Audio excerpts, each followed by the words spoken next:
put a review on IMDb about Gone with the Wind. Anytime you have correlation of different points of data, you get closer and closer and closer to you. It's like cell phone triangulation, but with data. Laura Sweeney, amazingly smart woman, took the 1990 census data, which by statute is all anonymous data for the next, I think it's 50 or 60 years. She was able to de-anonymize 87% of the census records just by the unique name, gender, age, zip code matches.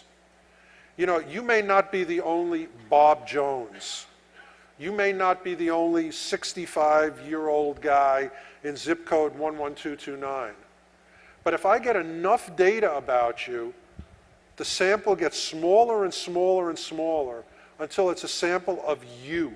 I mean, the example that I give when I do the law enforcement seminar is if you've got somebody, you get a description of a bank robber, and you're told it's a 6'8" Chinese tap dancer in Ames, Iowa. There's probably only one. And that's an example of de-anonymizing data. The more information that I can pull in, I don't care if I have your name, I don't care if I have your address, I don't care if I have your social security number or some ultimate identifying data, called identifier, by the way. If I have enough unique data, I can figure out who you are. And my usual audiences are, you know, doubting investigators, so I have to give them, RW stands for real world examples. Thelma Arnold. About 3 years ago, Congress went to all of the search engines and said, we want all your search info. And some people said no, some people went to court. AOL said, we'll give you all the search info, but we're going to anonymize each record. We're going to take out the name, we're going to take out whatever. So the New York Times, which pretty well sucks as a newspaper, but they do some good things, took these records and said, all right, we're going to take 100 random samples and see how anonymous is it really. And they found out in pretty short order, and wrote an article about it, they found out in pretty short order that AOL searcher number 4,417,749 is Miss Thelma Arnold. And how did they find that out? Well, her search history included 60-year-old single men, landscapers in Lyburn, Georgia, the Shadow Lake subdivision, Arnold, and dog that urinates on everything. And in pretty short order, they found somebody named Arnold who lived in the Shadow Lake subdivision in Lyburn, Georgia, and is around the age of 60 and single, and in fact, has a dog that urinates on everything. You are not anonymous on the web. And again, all of the little things that help us find out who you are, cookies, browsing history, downloading history, embedded graphics, which supposedly went the way of the dinosaur, but trust me, they're back. Micro pages, those little pages that stay there forever until you close your browser. That little page is allowing that little page's web creator to watch your cookie as it gets bigger and bigger and bigger and more informative. And then right before you log off, it sucks it down. Passwords, personal data, etc., in URL strings and URL strings. How many of you logged onto a website and been horrified to see that the URL that pops up has your email address in it, and your password, and your name, and all of that? Well, all of that goes into the cookie. Okay, this is the real nerd graduate exam. How many people in this room have heard of Nebuadder Form? Unbelievable. A lot of the room. Yeah? And for those of you who don't know what it is, it's server-side monitoring. The ad companies that want to know everything there is to know about you, so they can sell you stuff, not because they're, you know, sinister members of the chaos organization, but because they want your money, they want to sell you stuff that you're interested in, are now paying a lot of the big web server companies to let them monitor your packet traffic. Searcher number 43 is now navigating to a gay website. Let's sell him stuff that might be of interest to him as a gay person. And by the way, the greatest quote, again, God bless the EFF, this is analogous to AT&T listening into your phone calls all day in order to figure out what to sell you at dinner. It's really true. Cloud computing. How many people here store files offline or use stuff like Google Documents? Honestly. Okay, do you not know that everything that you are reaching out and touching is now suddenly available to all of these intrusive people? Another great site. Now we're going to go into the sites that investigators use. Monster.com. Monster has 40 million people either looking for workers or looking for jobs. There's resumes up there, name, date of birth, address, educational history, training, background, earning history. I can tell you when I do competitive intelligence on a company, what are the first places I go? Why? I find people who used to work for the company that I'm investigating, and I chat with them. They don't work there anymore, and they talk to me. Also, I see what type of positions the company's trying to fill, what type of problems they're having. Are they offering less for the same position now than they did a year ago? Enormous amount of information. People put their entire resumes up there.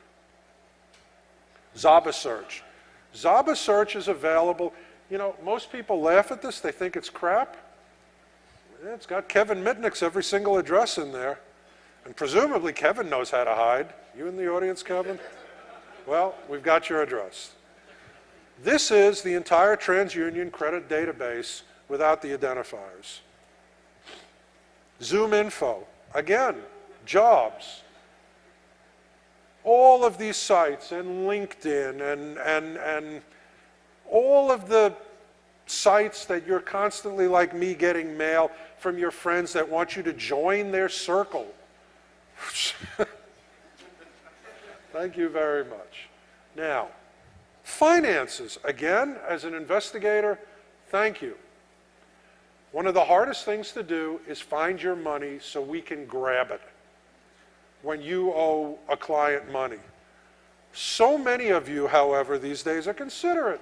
And you go to Microsoft's Money or the Quicken site, and you put things up there like, "Hi, I'm Bob from Flatbush, and I just inherited $100,000 from my dead Aunt Gladys. And where should I put this money?" And trust me, Bob, we know who you are. There are millions and millions of these posts. Who links to me, Google's links to, incredible aids. Now, some stuff cracks me up. We've covered how considerate you are by putting your entire life up for public view. We've covered the publicly available sites that grab your data and amalgamate your data when you touch them in any way. If you're smart, if you're careful, it doesn't matter. Somebody else will put your stuff up there. There's hundreds of these, but these two just cracked me up. Don'tDateHimGirl.com and Who'sARat.com. Here's Don't Date Him Girl. This, as you might imagine, is reviews of dates that did not live up to the woman's highest expectations. Here is alleged cheater Aaron Carter III. His name, his age, his height, his weight, his city, state. And the note, "This boy will use you like no other. He smokes weed all day, every day. And if he doesn't have it, he will freak out." Thank you. Very helpful if I'm checking him out. Okay, here's the funniest one. This is Jonathan John Rainwater from McDonough, Georgia. John, if you're in the audience, I'm really sorry for this. This man, or so-called boy, is such a liar First he said that he loved me, and we were together for 4 years. And then I catch him in bed with another guy. Now, if that's not enough, I catch him in bed with another guy, comma, Devin Pridemore. So we've got both their names. You know, thank you. Who's a rat? Now, as we all experienced 2 years ago, the FBI has very little sense of humor. So this guy's in jail. The guy who put up Who's a Rat is now locked up for 8 years. I don't know if he was really selling pot, if he wasn't selling pot. He just got 8 years for selling pot. The site is still up, however. This is a site of everybody who is known or accused of being a government informant. Their name, their picture, who they've ratted on, what they've done. Here's a sample. This is Thomas Evans, 32, from Massachusetts. Usually does his snitching in Danvers, Beverly, Mattapan. He's white. He's a paid rat for the Massachusetts State Police and DEA. He's a drug use informant. There's his photo. Looks like a, I don't know, school book photo. Other rage sites. There's a lot of rage sites targeting individual people and individual companies. You don't like T-Mobile? T-MobileSucks.com. You don't like this particular guy, John Grogan? Truthaboutgrogan.org. Combined rage sites, the Ripoff Report.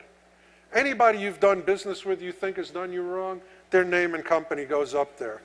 Example, the stained glass people, Mark and Jay Shirley. Follow up to see if anyone has been able to locate or recently come across Mark and Jay Shirley, the stained glass people. And a whole story about how they took money for a job that they didn't do. Now, 1 in 10 people in America now have, probably 1 in 100 people in this room have personal blogs, but across America now, 1 in 10 people have personal blogs. And they write about their friends, and they write about their family, and they have no stop button. They write about everything. Here's a woman going through an ugly divorce and decided to blog about it. And by the way, not only did she blog about it, she put up a whole YouTube video, and she posts to YouTube every few days. Here's an example of what she put up on the blog. She says, "We never had sex. He said it was because he had high blood pressure. I accepted that. Then, last year I found Viagra, porn movies, and condoms. Maybe I should call him up and ask him what he wants to do with the condoms." Okay, mind-boggling to me that people write about this stuff on the net. I'm old school, but this is the new reality. Even newspapers, even supposedly reputable newspapers, you get arrested for anything, they put your name, the arrest, and the photo up on their website. I mean, they're really considerate. They put next to the photo, so-and-so was charged with DWI. The gallery represents the charge at the time of the photo. Newsday will not be updating the status of these cases. All are presumed innocent unless proven guilty. Gee, thanks, Newsday. This is up there forever. And if Newsday decides to take it down, it's in the Wayback Machine, it's in archive.org, it's, you know, cached somewhere. Even if this guy was mistakenly arrested for the rest of his life, there you go. Oh, I shouldn't zip past this. This guy's mother was dating somebody, and this 14-year-old kid thought that the guy was kind of a bad guy. So he got together, I guess the little rascals with video cameras, following the guy around, and they caught him messing around with a girl, videoed the whole thing, and then put it up on the net with a whole narrative scrolling across the bottom and little arrows saying who it is with a little note under the other woman, the mistress. You know, frankly, the most dangerous thing is a 14-year-old guy with a video camera. Now, not so public stuff, but stuff that investigators and other people looking at you use every day. The appropriately named MIB, the Medical Information Bureau.